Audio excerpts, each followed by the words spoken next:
Welcome to study next exam 1.0। आज है 6 सितंबर। 6 सितंबर सन 2023 से जितने भी करंट अफेयर्स के महत्वपूर्ण क्वेश्चन बन सकते हैं आज हम इस वीडियो में डिस्कस करेंगे। और इस वीडियो के लास्ट में मैं आपसे एक प्रश्न पूछूंगा जिसका आंसर आपको कमेंट बॉक्स के माध्यम से देना है। आज की PDF फाइल आप हमारे इस वीडियो के डिस्क्रिप्शन बॉक्स से भी डाउनलोड कर सकते हैं। साथ ही PDF फाइल आप हमारे Telegram group study next exam 1.0 से भी डाउनलोड कर सकते हैं। चलिए स्टार्ट करते हैं। हाल ही में शिक्षक दिवस कब मनाया गया है? 5 सितंबर। 5 सितंबर को शिक्षक दिवस मनाया गया है। सितंबर माह में और भी दिवस मनाए गए हैं, जो कि 2 सितंबर को नारियल दिवस, 4 सितंबर को दादा भाई नौरोजी जयंती और इसके साथ ही अघोरेश्वर भगवान राम जयंती भी मनाई गई।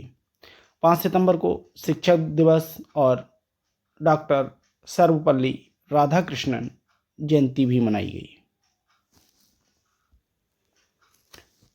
शिक्षक दिवस, इसके बारे में संपूर्ण जानकारी लेते हैं।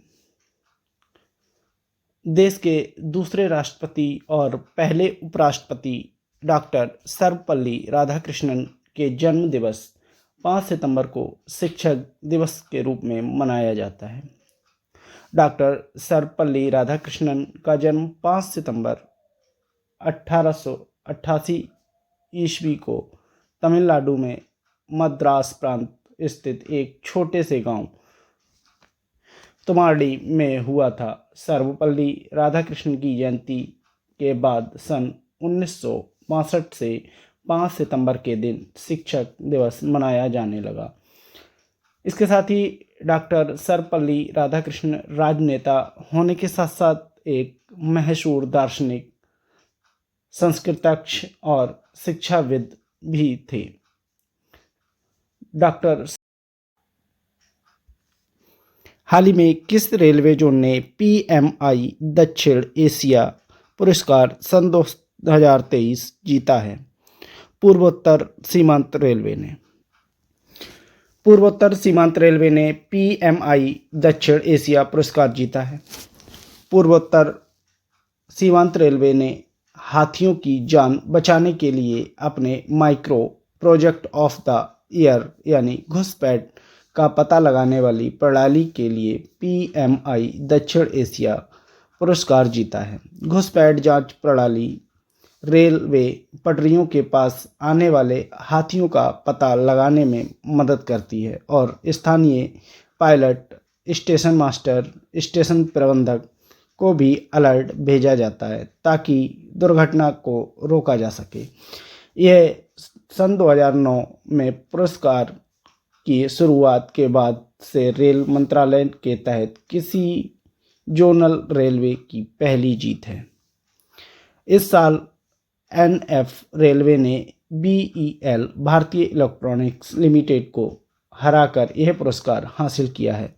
उल्लेखनीय है कि PMI दक्षिण एशिया की स्थापना परियोजना प्रबंधन के क्षेत्र में प्राप्त उपलब्धियों को पहचानने और सम्मानित करने के लिए की गई है। चलते हैं अगले प्रश्न की तरफ। हाल ही में किस राज्य ने बहुविवाह पर प्रतिबंध लगाने के लिए राज्य विधानसभा में विधेयक पेश किया है? असम में। असम सरकार ने बहुविवाह पर प्रतिबंध लगाने के लिए राज्य विधानसभा में विधेयक पेश करवाई। बहुविवाह पर प्रतिबंध लगाने के लिए असम सरकार दिसंबर में राज्य विधानसभा में एक विधेयक पेश कर सकती है। बहुविवाह एक से अधिक व्यक्तियों, एकाधिक पति पत्नी से विवाह करने की प्रथा है। सशस्त्र बल विशेष अधिकार अधिनियम AFSPA को वापस लेने के मुद्दे पर बात करते हुए असम के मुख्यमंत्री ने कहा कि राज्य सरकार इस पर काम कर रही है। सशस्त्र बल विशेषाधिकार अधिनियम 1958 भारत की संसद का एक अधिनियम है जो भारतीय सशस्त्र बलों को अशांत क्षेत्रों में सार्वजनिक व्यवस्था बनाए रखने के लिए विशेष शक्तियां प्रदान करता है। अशांत क्षेत्र अधिनियम 1976 के अनुसार एक बार अशांत घोषित होने वाले क्षेत्र को कम से कम 3 महीने तक यथास्थिति बनाए रखनी होती है। इसके साथ ही असम का गठन हुआ था 26 जनवरी 1950 को। राजधानी है इसकी दिसपुर। राज्यपाल हैं जगदीश मुखी। मुख्यमंत्री हैं हिमंता बिस्वा शर्मा। राजकीय पुष्प है द्रौपदी माला। राजकीय पशु है एक सींग वाला गेंडा। राजकीय पक्षी है बुड्ढक और राजकीय वृक्ष है होलोंग। चलते हैं अगले प्रश्न की तरफ। हाल ही में मैक्स वेरस्टेपेन ने लगातार 10 F1 जीत के साथ किसका रिकॉर्ड तोड़ा है? वेटेल। मैक्स वेरस्टेपेन ने इतालवी F1 जीत के साथ रिकॉर्ड लगातार 10वीं रेस जीती है। मैक्स वेरस्टेपेन ने रविवार को इटालियन ग्रांड प्रिक्स जीतकर अपनी लगातार 10वीं F1 जीत दर्ज की है और सन 2009 से सेबेस्टियन वेटेल ने 9 जीत के रिकॉर्ड को पीछे छोड़ दिया है। ग्रिड पर दूसरे स्थान से शुरू करते हुए वेरस्टेपेन ने फेरारी के कार्लोस सेंस को पछाड़कर बढ़त बना ली और वेटेल ने रिकॉर्ड को तोड़ने के लिए दौड़ के अंत तक आरामदायक बढ़त बनाए रखी, जो रेड बुल के साथ उनके कार्यकाल के दौरान स्थापित किया गया था। इस जीत से ड्राइवर की स्थिति में वेरस्टेपेन के 339 अंक हो गए। टीम की साथी सर्जियो पेरेज, जो आज डच ड्राइवर से 138 अंक से पीछे रहकर दूसरे स्थान पर रहे। रेड बुल ने इस सीजन में अब तक सभी रेस जीती और इस सीजन में हर रेस जीतने वाली पहली F1 टीम बनने की संभावना है। इसी के साथ चलते हैं अगले प्रश्न पर। हाल ही में सूर्य पात्रो, जिनका हाल ही में निधन हो गया, किस राज्य के विधानसभा अध्यक्ष थे? उड़ीसा के। उड़ीसा के पूर्व विधानसभा अध्यक्ष सूर्य पात्रो का निधन हुआ है। उड़ीसा विधानसभा के पूर्व अध्यक्ष सूर्य नारायण पात्रो का गंभीर हालत में भुवनेश्वर में निधन हो गया। वह 74 वर्ष के थे। बीजू जनता दल BJD के 7 बार के विधायक पात्रो, जिन्होंने पिछले साल जून में खराब स्वास्थ्य के कारण विधानसभा अध्यक्ष पद से इस्तीफा दे दिया था, 1990 के बाद से BJD के टिकट पर कभी नहीं हारे थे।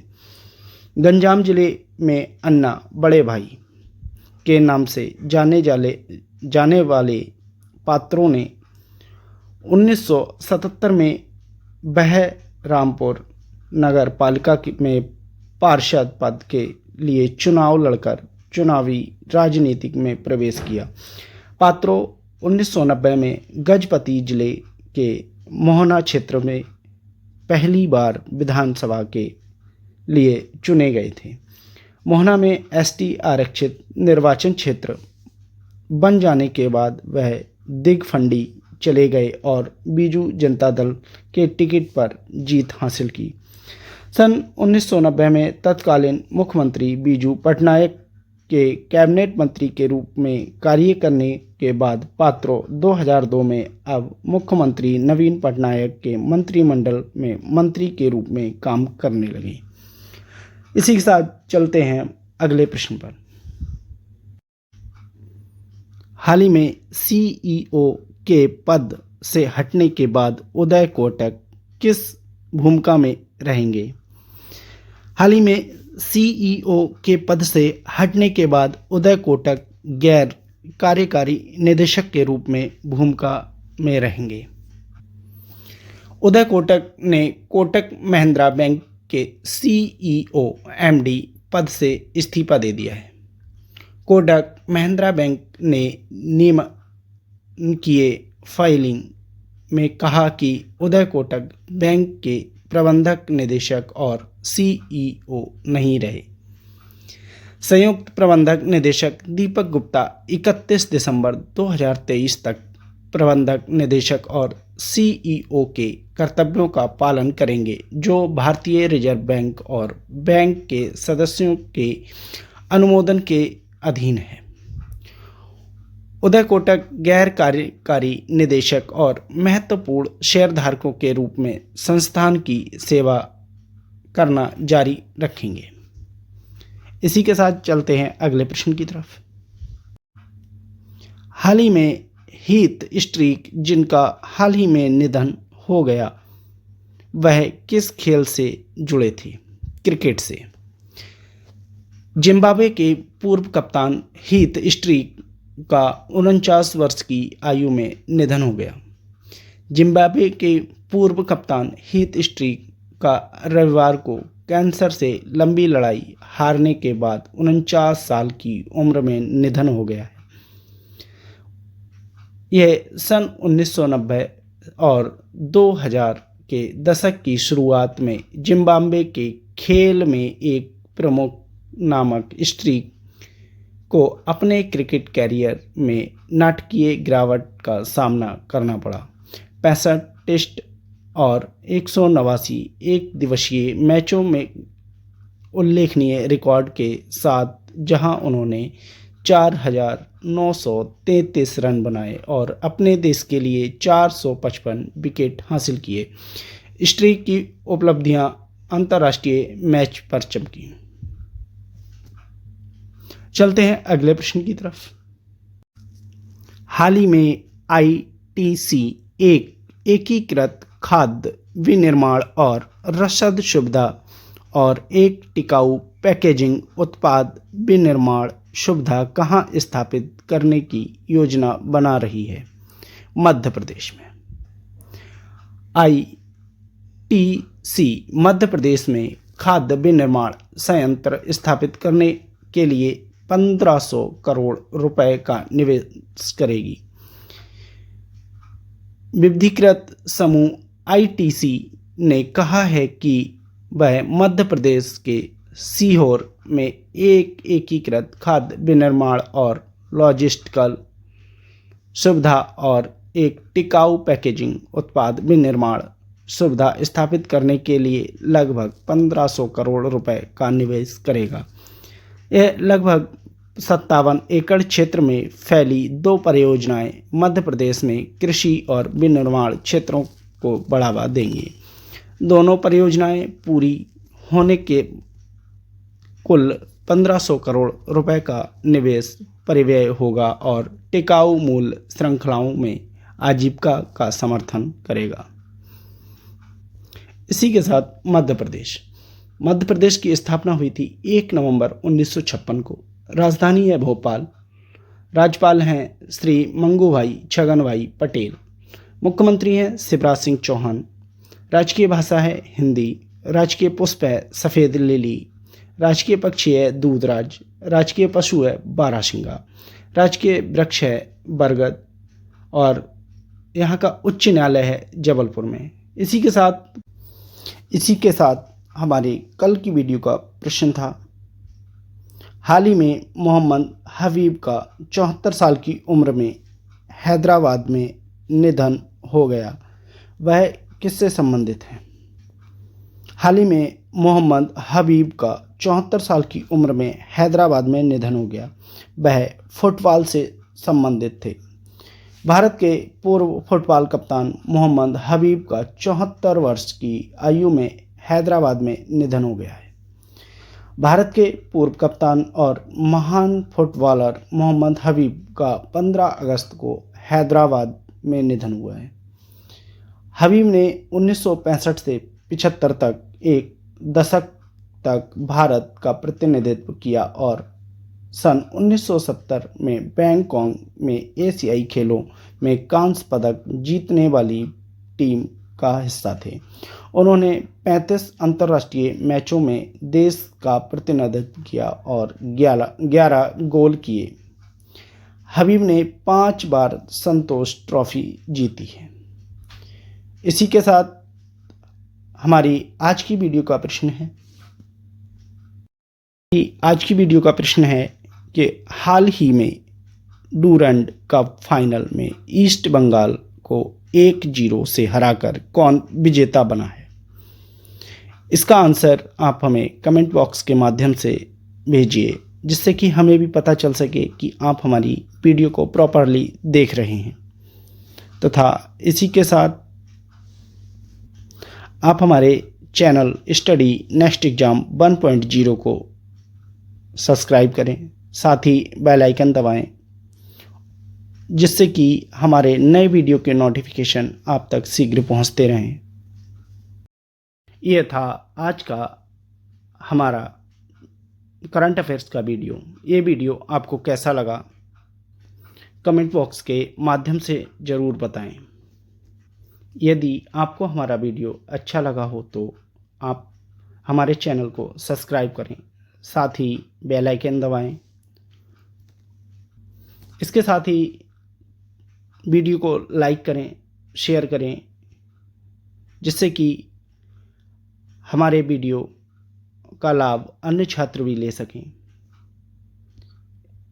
इसी के साथ study next exam 1.0 always with you.